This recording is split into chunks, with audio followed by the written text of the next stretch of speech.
sangat gembira. Kenapa? Sebab hari ini kita dapat menjemput seorang speaker yang amat hebat nak sharing tentang apa? Tentang kesihatan, okey, dan okey, sedikit tips macam mana beliau boleh berjaya di platform Forever Living.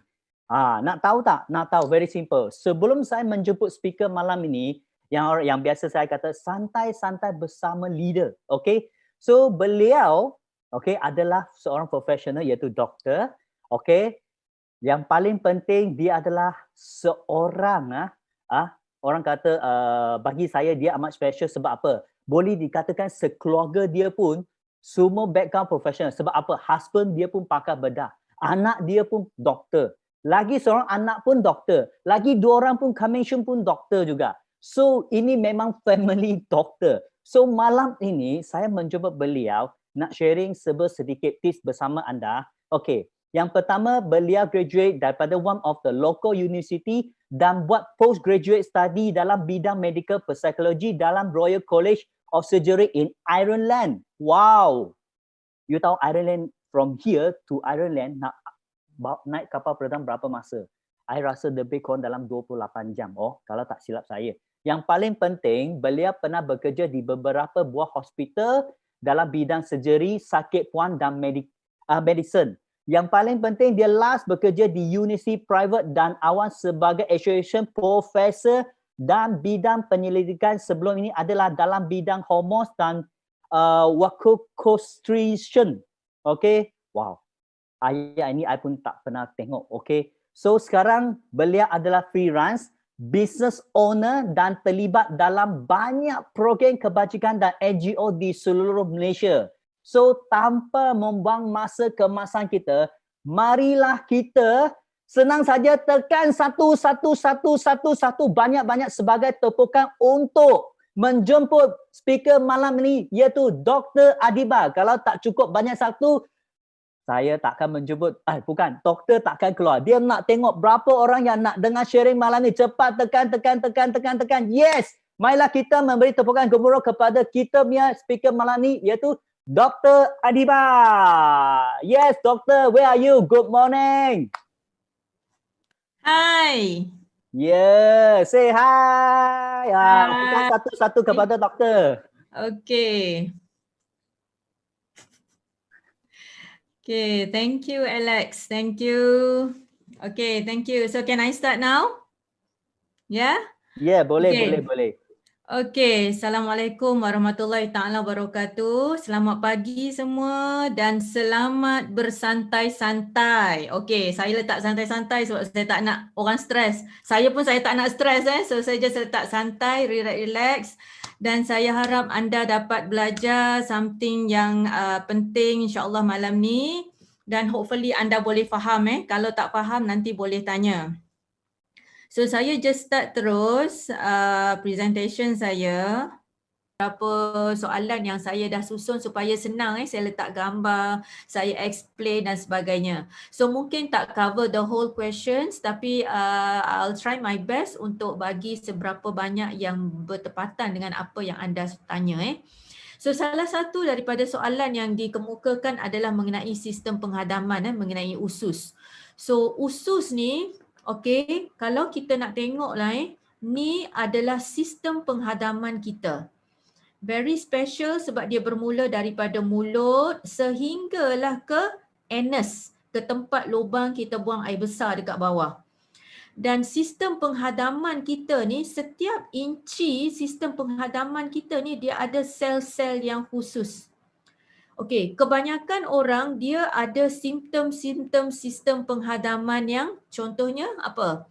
Contohnya biasanya sistem penghadaman dia akan ada masalah dengan sakit perut, angin, betul tak? Bloated, rasa kembung, rasa pedih perut. So tu adalah sistem-sistem penghadaman yang biasanya dia memberikan bahasa pada kita supaya kita faham bahawa dalam ni ada masalah. So tolong buat sesuatu. Maknanya bila kita rasa bloated, bila kita rasa pedih perut, bila kita rasa macam asyik berangin, nak kentut-kentut je, mesti ada something wrong somewhere. So itulah. Saya tunjuk ni sebagai ilustrasi. Ni adalah lapisan pada sel usus kita. Nampak tak? Ni lumen usus kita. So kalau kita makan apa-apa, dia akan duduk dalam ni. Ni adalah sel-sel yang melapisi usus kita. Okey, pada sel usus kita dia ada tight junction, nampak tak? Ni adalah tight junction yang dia menutup, yang dia ketat ataupun dia attach with one another. Setiap sel tu dia rapat antara satu sama lain. Tetapi setengah-setengah orang yang mengalami masalah penghadaman ni, dia punya tight junction dia rosak. Nampak tak? Tight junction dia rosak menyebabkan boleh masuk bahan-bahan toksin, boleh masuk bakteria-bakteria yang jahat ke dalam kita punya dalaman, ke dalam salur darah dekat dalam ni. So apabila masuk toksin, apabila masuk bakteria, apabila masuk partikel-partikel makanan yang tak boleh nak digest, dia akan menyebabkan darah kita akan jadi masalah dekat dalam ni. So that's why leaky gut syndrome, kita kata ni leaky gut, maknanya gut kita ataupun usus kita bocor. So apa yang menyebabkan masalah ini? Ada banyak sangat masalah, antaranya adalah kita punya keradangan, masalah-masalah pemakanan kita yang lepas-lepas dan sebagainya. So ni adalah antara masalah-masalah penghadaman. Okey? So bila kita ada masalah penghadaman, salah satu daripada masalah kronik yang biasa terjadi adalah masalah kanser. So saya rasa ramai dekat sini yang ada pengalaman saudara mara dia, mungkin mak ayah dia, nenek dia, atuk dia ataupun dia sendiri yang ada masalah kanser usus. Nauzubillah min zalik. Dan kanser usus ini adalah antara kanser yang paling common di Malaysia sekarang ini. Okey, so soalan yang ditanya dalam soalan Alex tu adalah tentang kanser usus, iaitu tentang tanda-tanda. Apa dia tanda-tanda kalau seseorang itu kena kanser usus? So saya letak sini ada beberapa simptom ataupun sign, antaranya yang pertama yang paling common sekali adalah berak ataupun dia buang besar dia bercampur dengan darah. Okey, najis, sama ada najis tu dia bercampur dengan darah ataupun najis tu dia keluar dan lepas tu darah akan keluar, so bergantung. Dan ini adalah antara tanda-tanda awal yang biasanya orang ignore. Orang kata biasalah aku makan sambal belacan pedas sikit, makan tom yum pedas ke, jadi sebab tu berak berdarah. Jadi orang ignore. Lama kronik benda ni akan menjadi masalah kanser dan sebagainya. Simptom yang kedua juga, ada orang yang dia ada perubahan tabiat buang air besar. Dia sembelit ataupun kadang dia cirit, lepas tu sembelit, dia punya tabiat, dia punya buang air besar tu sentiasa berubah. Kadang sembelit lama, lepas tu cirit, lepas tu sembelit. So ni adalah antara tanda-tanda juga. Dan apabila usus tu sudah tersumbat 100%, maknanya tumor ataupun barah tu dah menyumbat, usus tu sudah 100%, orang tu tidak akan boleh berak, dia tak boleh kentut dan dia akan muntah. Sebab dia dah tersumbat, jadi semua bahan makanan, bahan dalam usus tu akan tertolak keluar. Dan ada setengah-setengah orang yang dia muntah tu bau macam najis. Boleh imagine tak? Sebab dia sudah tersumbat dekat bawah. Ni adalah antara simptom yang dah late. Ada juga orang yang hilang selera makan, turun berat badan, jadi kurus, kering, tak boleh makan. Tu adalah antara tanda-tanda kanser juga. Ada yang sakit bahagian perut, bergantung pada dekat mana tumor tu berada. Usus tu, barah tu duduk kat mana dia sakit perut.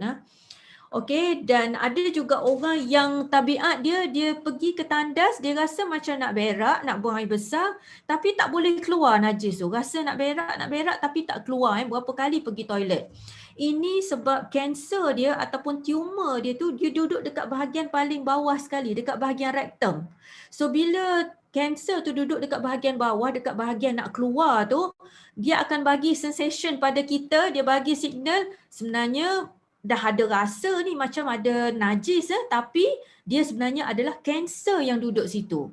So signal tu adalah sebenarnya false signal. Kita ingatkan kita nak buang air besar, tapi sebenarnya dia adalah kanser yang dah tersumbat dekat situ. So ni adalah antara tanda-tanda yang kalau anda dapati ada pada anda ataupun orang-orang yang anda sayang, kena cepat-cepat pergi jumpa doktor. Doktor akan cek, akan ambil darah, akan buat skop dan sebagainya. Okey, memang kena cek. Tengok ni. Ni salah satu kerja doktor juga. Tengok kita punya TAH ... Okay.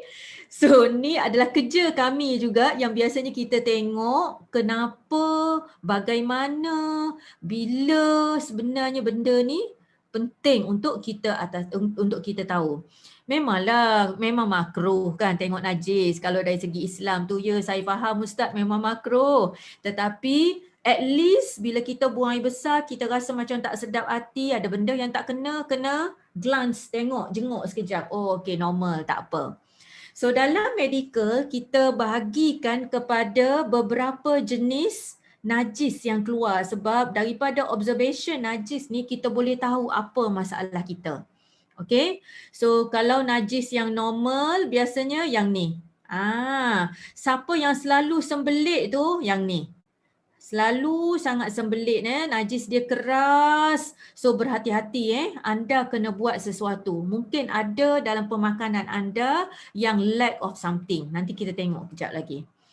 Okay, ada juga warna najis yang kita tengok. Ada warna-warna tertentu. Ada warna-warna tertentu yang kita boleh tahu diagnosis sesuatu penyakit.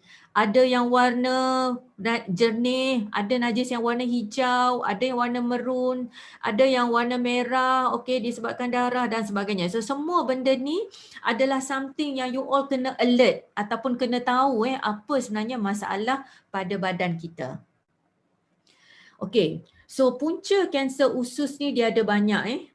Yang pertama biasanya masalah genetik. Masalah genetik ni biasanya orang kata masalah polyps lah. Dan polyps ni dia ada berapa jenis, saya tak payah detail sini sebab nanti sampai subuh pagi esok pun tak habis.